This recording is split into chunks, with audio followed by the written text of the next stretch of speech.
ये कहानी दो दोस्तों की है जो शिकार पर जाया करते थे। एक रात इरफान और कामरान अपने गांव से निकलकर जंगल की तरफ रवाना हुए। दोनों बचपन के दोस्त थे और अक्सर शिकार करने जाया करते थे। आज उनकी नीयत थी कि जंगल के अंदरूनी हिस्से में जाएं, जहां पर बड़े जानवर मिलते थे। इन दोनों के हाथों में पुरानी बंदूकें थीं और दिलों में शिकार करने का जोश। जंगल में दाखिल होते ही हर तरफ तारीकी छाई हुई थी। दरख्तों के साए जमीन पर ऐसे गिरे हुए थे कि हर कदम उठाना मुश्किल हो रहा था। इरफान ने अपने दोस्त कामरान की तरफ देखा और कहा, यार, आज तो हमें कुछ बड़ा शिकार करना है। मैंने सुना है यहाँ शेर भी देखे गए हैं। कामरान ने मुस्कुराते हुए जवाब दिया, हाँ, अगर किस्मत ने साथ दिया तो आज शेर के साथ हमारी तस्वीरें होंगी। दोनों आगे बढ़े। परिंदे दरख्तों पर चहचहाने लगे थे और हर तरफ पत्तों की सरसराहट थी। अचानक झाड़ियों में हिलचल हुई। इरफान ने फौरन अपनी बंदूक उठाई और झाड़ियों की तरफ निशाना लगाया, लेकिन कुछ दिखाई नहीं दे रहा था। कामरान ने एहतियात से कदम आगे बढ़ाया और सरगोशी में कहा, शायद कोई हिरन हो, चुपके से करीब आओ। दोनों ने आहिस्ता आहिस्ता कदम उठाए, लेकिन जो नहीं वो झाड़ियों के करीब पहुंचे।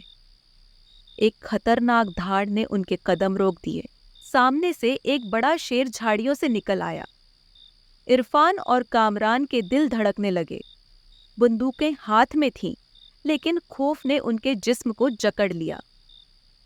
इरफान ने जल्दी से अपनी बंदूक का निशाना लगाने की कोशिश की, लेकिन शेर ने पहले ही झपट मारने की तैयारी कर ली थी।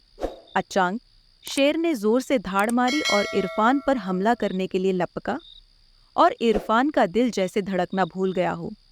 इसने फौरन जमीन पर छलांग लगाई, जबकि शेर इसके सर के ऊपर से गुजर गया। कामरान ने फौरन बंदूक से फायर किया, लेकिन निशाना चौक गया। दोनों दोस्त खौफ से कांपने लगे। जंगल की खामोशी अब शेर की धाड़ से टूट चुकी थी।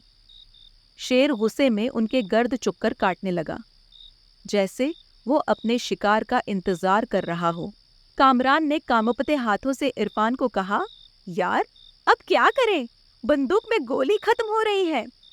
इरफान ने धीमी आवाज में जवाब दिया, हमें खामोशी से पीछे हटना होगा। शोर करने से शेर और ज्यादा जारे हो जाएगा। दोनों ने आहिस्ता आहिस्ता पीछे हटना शुरू किया, लेकिन शेर उनकी हर हरकत को भांप रहा था।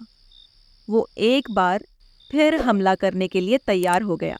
इरफान ने अपनी आखिरी गोली बचाकर रखी थी। जैसे ही शेर करीब आया, इरफान ने दिलेराना अंदाज में निशाना लगाया और शेर के सीने में गोली दाग दी। शेर धाड़ता हुआ जमीन पर गिर गया, लेकिन वो अभी जिंदा था और उनकी तरफ घूर रहा था। दोनों दोस्त तेजी से वहां से भागे और दरख्तों के पीछे छिप गए।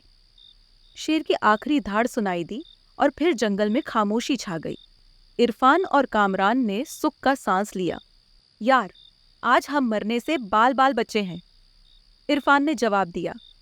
शिकार के शौक में हम भूल गए थे कि जंगल में जानवर सिर्फ शिकार नहीं होते, बाज औकात हम खुद शिकार बन सकते हैं। ये दिन दोनों दोस्तों के लिए हमेशा यादगार रहेगा, क्योंकि आज उन्होंने न सिर्फ अपने शिकार का सामना किया था, बल्कि जिंदगी और मौत के दरमियान झूलते हुए अपनी दोस्ती और दिलेरी का भी इम्तिहान दिया था। Thanks for watching. ऐसी अच्छी अच्छी कहानियाँ देखने के लिए हमारे चैनल को सब्सक्राइब करें।